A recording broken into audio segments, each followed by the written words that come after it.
Is the new UK taxation law driving wealthy people out of the country? The decision by Indian origin steel magnate Lakshmi Niwas Mittal to leave the United Kingdom seems to point in that direction.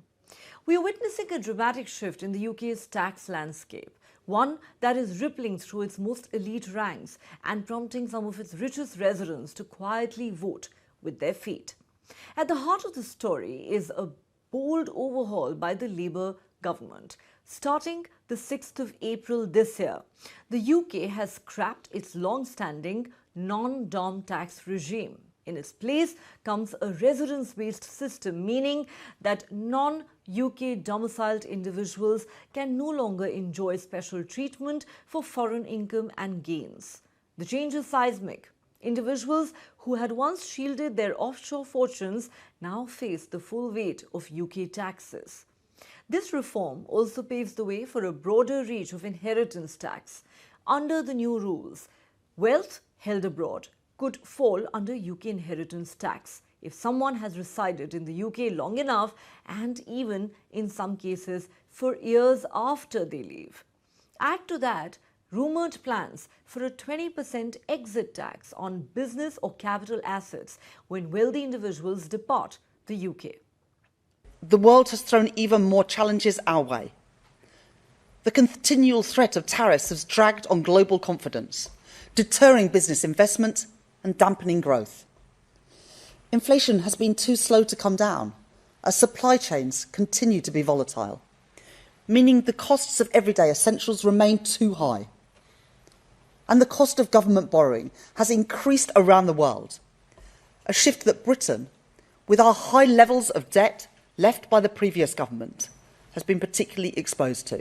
And as Chancellor, I could do what previous governments have done, which is to sweep those challenges under the carpet, to cut capital spending to make the numbers add up. But then we'd be back here in a year or in 5 years' time with productivity still on its knees, growth underperforming compared with our peers, and the national debt continued to rise. So I'm being honest with people.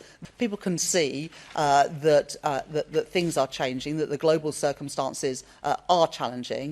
And I hope they will see at the budget on the 26th of November that the focus on getting the debt down, getting NHS waiting lists down and getting the cost of living down, which continues to be people's number one concern, are the priorities that I will be focusing on.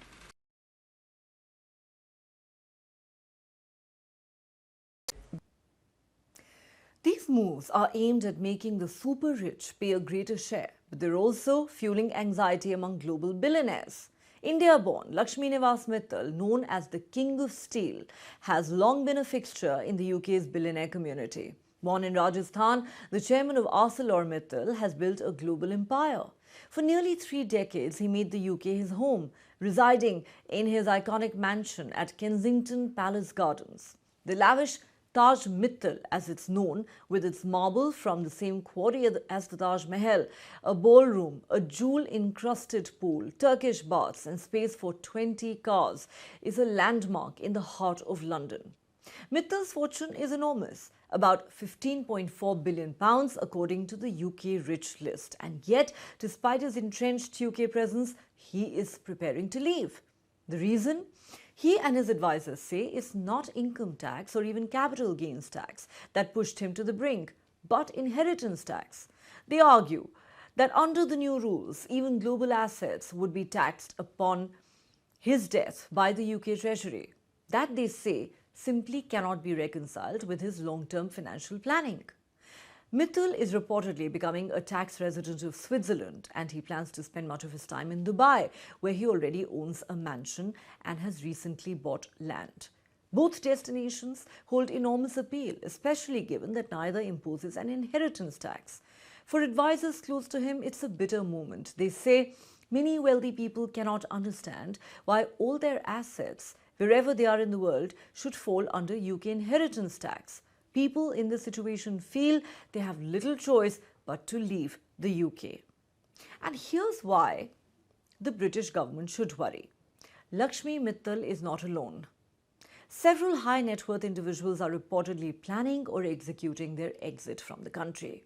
Among them are tech entrepreneurs and other billionaires who, like Mittal, see the shifting tax terrain as a threat to their financial legacy. So what exactly has changed legally? Previously, non-doms could pay UK tax only on income that they brought into the United Kingdom. From April this year, for many, that safety net is gone. A transitional 4-year system applies for some, but from 2026-27 onwards, foreign income will be taxed like any other. The shift to a residency-based regime means that offshore assets may become liable. And there might also be an exit tax. Though not yet final, a settling up charge of 20% on certain assets when leaving could bring the UK more in line with other G7 nations. Critics warn that these changes could backfire. Already, capital gains tax receipts have reportedly dropped as some of the wealthiest individuals accelerate their departures. Banks and financial institutions say that pushing too hard may drive not just individuals but capital itself out of the UK. Supporters argue that the reforms restore fairness.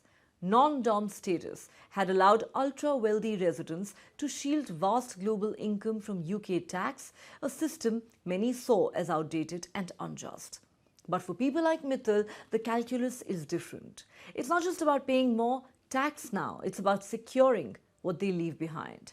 The question is, will the United Kingdom see this exodus as the cost of tax justice, as the authorities are calling it, or will it come to regret the loss of some of its most influential investors?